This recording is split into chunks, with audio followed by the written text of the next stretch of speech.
పరమగీతములో 1వ అధ్యాయము 7వ వచనములో వ్రాయబడిన మాటను చూద్దాం.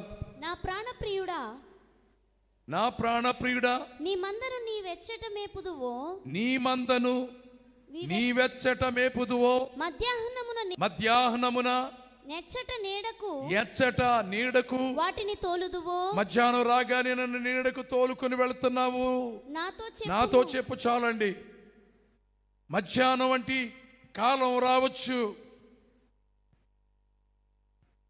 మధ్యరాత్రి చీకటి ఎంత భయమో, మధ్యాహ్నపు ఎండ తట్టుకోలేము, ఎక్కడో చోట ఆగిపోతాం. వడగాలులు వీచే రోజుల్లో ప్రభుత్వం వారు హెచ్చరికలు చేస్తారు, ఎవరిళ్లలో వారు ఉండండి, అవసరమైతే తప్ప బయటికి రాకండి అంటారు. ఆ ఎండ తీవ్రతను బట్టి ఈవేళ మధ్యాహ్నము తీవ్రమైన ఎండ ఉంటుంది.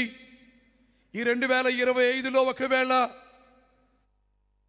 నీ జీవితము ఒక మధ్యాహ్నపు ఎండ వలె ఉంటదేమో.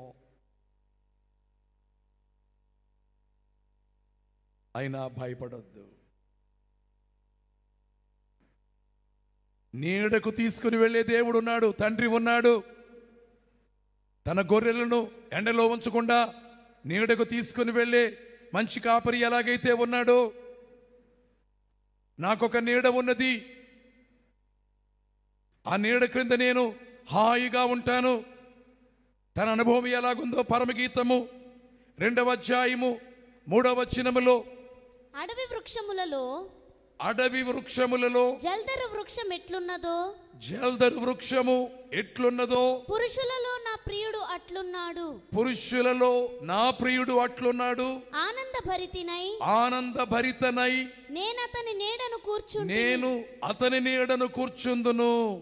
ఆనందభరితనై, మధ్యాహ్నమైనా గాని అర్ధరాత్రి అయినా గాని, అది ఎండ అయినా అది చీకటి అయినా, నా దేవుడు నాకు చీకటి అయితే వెలుగుగా ఉంటాడు, ఎండ అయితే నీడగా ఉంటాడు, ఒంటరి అయితే తోడుగా ఉంటాడు. అందుకనే ఆనందభరితనై నేను అతని నీడను కూర్చున్నాను. అదే దేవుని సన్నిధి.